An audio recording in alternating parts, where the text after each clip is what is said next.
يا حسين حسين حسين. أعوذ بالله من الشيطان الرجيم. بسم الله الرحمن الرحيم. الحمد لله رب العالمين. الصلاة والسلام على سيدنا ومولانا بالقاسم محمد وآله الطيبين الطاهرين المعصومين والمظلومين ولعنة الله على أعدائهم أجمعين من يومنا هذا إلى قيام يوم الدين. أما بعد فقد قال رسول الله صلى الله عليه وآله وسلم: إن لقتل الحسين حرارة في قلوب المؤمنين لا تبردوا ابدا. عزیزان محترم، یہ پیغمبر اسلام کی مشہور و معروف حدیث جو امام حسین علیہ السلام کی شہادت سے کافی عرصے پہلے آپ نے ارشاد فرمائی کہ بے شک قتل حسین علیہ السلام مومنین کے دلوں میں ایک ایسی حرارت، ایک ایسی حرکت ایجاد کر دے گا جس کو جو حرارت اور جو حرکت کبھی بھی سرد نہیں ہوگی. اس سے پہلے کہ اس ضمن کچھ بیان کیا جائے، انسان جو بھی کام کرتا ہے اس کام کرنے سے پہلے چند باتوں کو اس کو اپنے ذہن میں رکھنا چاہیے. جو کام شروع کرتا ہے اس کام کرنے کا ہدف، مقصد کیا ہے. پھر انسان جب ہدف اور مقصد کو معین کر لے، مشخص کر لے کہ اس کام کو ہم اس ہدف کے تحت انجام دینا چاہ رہے ہیں، اس مقصد کے تحت انجام دینا چاہ رہے ہیں، تو پھر انسان اپنے ذہن میں سوال یہ اٹھائے کہ یہ کام جس مقصد، جس ہدف کے لیے ہم انجام دینا چاہ رہے ہیں وہ کس کے لیے ہے؟ کیا وہ عام انسان کے لیے ہے، یا پھر وہ نبی کے لیے ہے، یا پھر امام کے لیے ہے، یا پھر خدا کے لیے ہے؟ یعنی انسان جب یہ مشخص کر لے گا، یہ معین کر لے گا یہ کام جو ہم انجام دے رہے ہیں یہ خدا کے لیے ہے، اس کے رسول کے لیے ہے، اس کے معصومین علیہ السلام کے لیے ہے، تو اس کام کی عظمت اور اہمیت اور بڑھ جائے گی. لیکن اگر وہی کام کسی معمولی انسان کے لیے ہو تو جو عظمت اور جو مقصد، جو ہدف اہل بیت علیہ السلام کے لیے تھا، وہ مقصد، وہ ہدف، وہ اہمیت نہیں رہ جائے گی. اسی طریقے سے یہ عزاداری ہے، یہ عزاداری جو ہم برپا کرتے ہیں، یہ عزاداری کس کے لیے ہے؟ اس عزاداری برپا کرنے کے لیے ہمارا ہدف کیا ہے، ہمارا مقصد کیا ہے؟ اگر ہم کوئی بھی کام شروع کریں اس میں اپنا ہدف، اپنا مقصد معین نہ کریں، ہو سکتا ہے وہ کام کامیابی تک پہنچ جائے لیکن اس کے اثرات زیادہ دن تک باقی رہنے والے نہیں ہیں. اسی طریقے سے اگر یہ عزاداری کا مقصد اور ہدف ہم نے معین نہیں کیا ہے تو یہ عزاداری تو ہو جائے گی، ثواب مل جائے گا، لیکن اس عزاداری کے اثرات جو دائم، جو آئندہ کے لیے ہیں یا جو باقی رہنے والے ہیں، وہ اثرات مرتب نہیں ہو سکتے. ایک صلوات پڑھیں محمد و آل محمد. تو عزیزو اگر ہم عزاداری کا ہدف و مقصد معین کر لیں کہ ہمارے عزاداری کرنے کا مقصد کیا ہے، ہدف کیا ہے، تو اس مقصد اور ہدف کو معین کرنے کے لیے ہم کو یہ دیکھنا پڑے گا ہم کس کی عزاداری برپا کر رہے ہیں. جب ہم امام حسین علیہ السلام کی عزاداری کو برپا کر رہے ہیں تو پھر امام حسین علیہ السلام کے قیام پر نظر دوڑانا پڑے گی کہ امام حسین جو مدینے سے نکلے ہیں، مدینے سے نکلنے کا کیا مقصد تھا، کیا ہدف تھا۔ امام حسین علیہ السلام کے ہدف اور مقصد کو اگر دیکھا جائے تو امام حسین کا مقصد و ہدف یہ تھا کہ دین اسلام کو بچانا۔ امام حسین وہ تھے کہ جو ایثار کا درس لے کر آئے تھے، جو قربانیوں کا درس لے کر آئے تھے، جو اتحاد کا درس لے کر آئے تھے، جو رحمت کا درس لے کر آئے تھے۔ تو اب ہماری عزاداری کا بھی مقصد و ہدف یہی ہونا چاہیے کہ ہماری مجلسوں میں ایثار کا درس دیا جائے، قربانیوں کا درس دیا جائے۔ اور اگر ہماری مجلسوں میں یہ ہدف اور مقصد نہ ہو تو شاید وہ فقط نام کی عزاداری ہوگی۔ ایک صلوات پڑھیں محمد آل محمد۔ تو عزیزو، سب سے پہلے ہم کو اس بات پر غور کرنا چاہیے کہ یہ جو مجلسیں، یہ جو عزاداری، یہ جو ذکر امام حسین ہم کر رہے ہیں، اس کا ہدف اور مقصد کیا ہے۔ اگر ہدف اور مقصد معین ہو گیا تو پھر آگے کا کام بہت آسان ہو جائے گا۔ اور عزاداری، یہ مجلسیں برپا کرنے کا جو سب سے بڑا فلسفہ علماء نے بیان کیا ہے، اس میں سے ایک یہ ہے کہ اس عزاداری کے ذریعے سے ہمارے ایمان کو تقویت ملتی ہے، ہمارے ایمان تر و تازہ ہو جاتے ہیں ان مجلسوں کے ذریعے سے۔ اب اگر ان مجلسوں کے ذریعے سے ہمارے ایمان پر کوئی اثر نہیں پڑا تو پھر ہم کو اپنی مجلسوں پر غور و فکر کرنا پڑے گا کہ یہ مجلسیں جو ہو رہی ہیں لیکن ہمارے ایمان پر کوئی اثر اس کا نہیں پڑ رہا ہے، جس کی تاکید خود ائمہ علیہ السلام نے بھی کی ہے اور علماء نے بھی کیا ہے۔ امام خمینی رحمت اللہ علیہ نے کہا ہے کہ یہ محرم و سفر ہے جس نے ہم کو زندہ رکھا ہے۔ اس محرم و سفر کے ذریعے سے انسان کے اپنے ایمان پر باقی ہے۔ یہ کوئی معمولی بات نہیں ہے کہ امام حسین علیہ السلام کا ذکر ہو رہا ہے اور پھر ہم کو اس سے کچھ ملے نہیں، ایسا نہیں ہو سکتا ہے، بلکہ اس عزاداری کے ذریعے سے ہمارے ایمان تر و تازہ ہوتے ہیں، اور ہمارے ایمان تر و تازہ ہوتے ہیں، یہی عزاداری ہے۔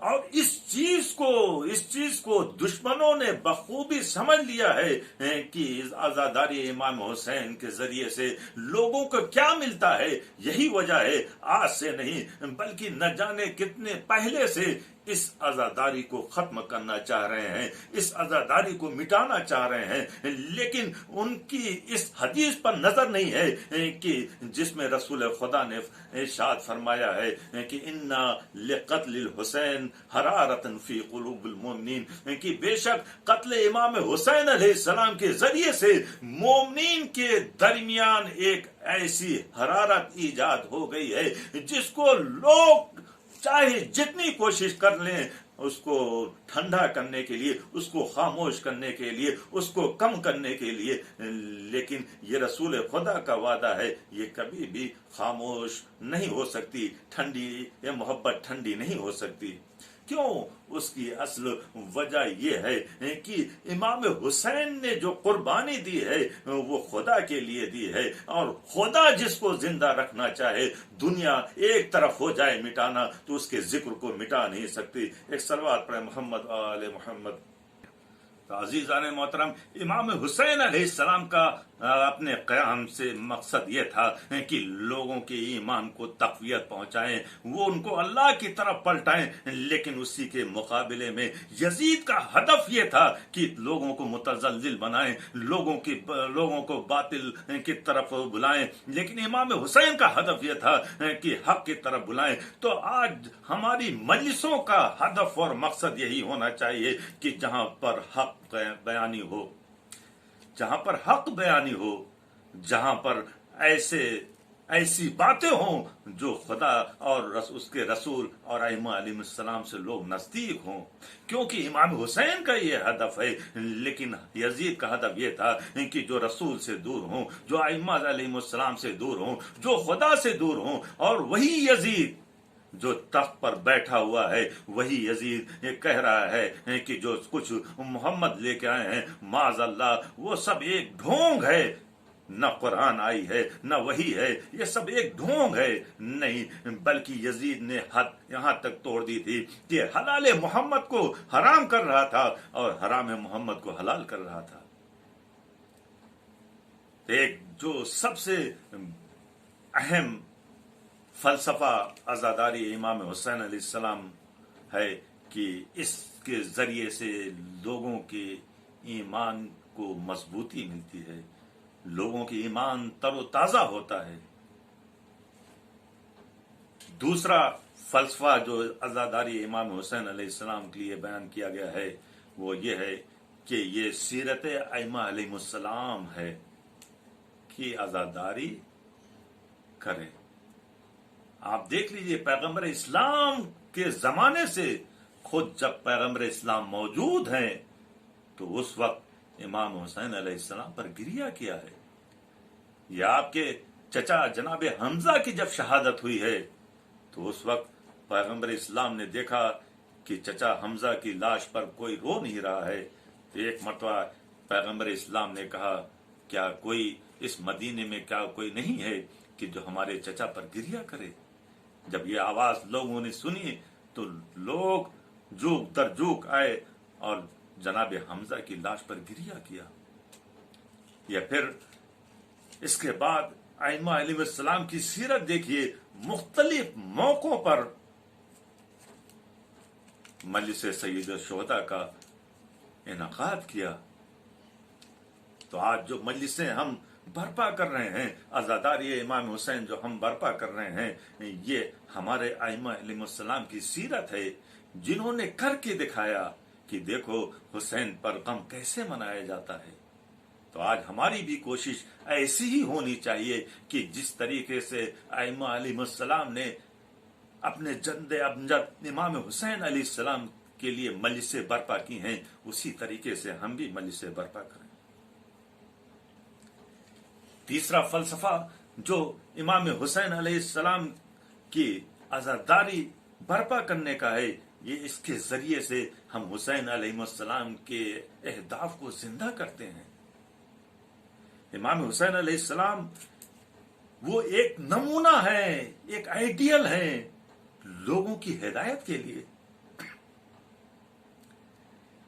اگر ہم چاہتے ہیں کہ اس دنیا میں بھی کامیاب رہیں اور آخرت میں بھی کامیاب رہیں تو ہم اپنا آئیڈیل امام حسین علیہ السلام کو بنائیں کہ وہ کس طریقے سے امام حسین علیہ السلام کس طریقے سے اپنی زندگی اللہ کے راہ میں، اپنی زندگی کو اللہ کے راستے میں، اللہ کے راہ میں خرچ کیا ہے، اپنی زندگی کو اللہ کے راستے پر چلتے ہوئے لوگوں کی ہدایت کی ہے۔ اگر ہم چاہتے ہیں کہ ہم یہاں پر بھی کامیاب رہیں اور آخرت میں بھی کامیاب رہیں تو ہم کو اپنا آئیڈیل امام حسین کو بنانا تھا۔ امام حسین ایک انسانیت کے لیے آئیڈیل ہیں، ہدایت کے لیے آئیڈیل ہیں، ایثار کے لیے آئیڈیل ہیں، مروت کے لیے آئیڈیل ہیں، رحمت کے لیے آئیڈیل ہیں۔ جو بھی آپ کی ذہن میں تصور آ سکے رحمت خدا کی طرف سے، وہ ہر ایک چیز میں امام حسین نے نمونہ عمل پیش کیا ہے۔ کبھی خود پیش کیا ہے، کبھی اپنے بھائیوں سے پیش کروایا ہے، کبھی اپنے اولادوں سے پیش کروایا ہے۔ اور اس طرف فسق و فجور کا آئیڈیل سنبل یزید جیسا شخص تھا۔ تو امام حسین کو ہدف اور مقصد اس مجلسوں میں بیان کرنے کا یہ ہے کہ اس کے ذریعے سے امام حسین جو مقصد لے کر اٹھے تھے اس مقصد اور ہدف کو ہم اور آگے بڑھا رہے ہیں۔ امام حسین علیہ السلام اس سلسلے میں فرماتے ہیں الا ترون ان الحق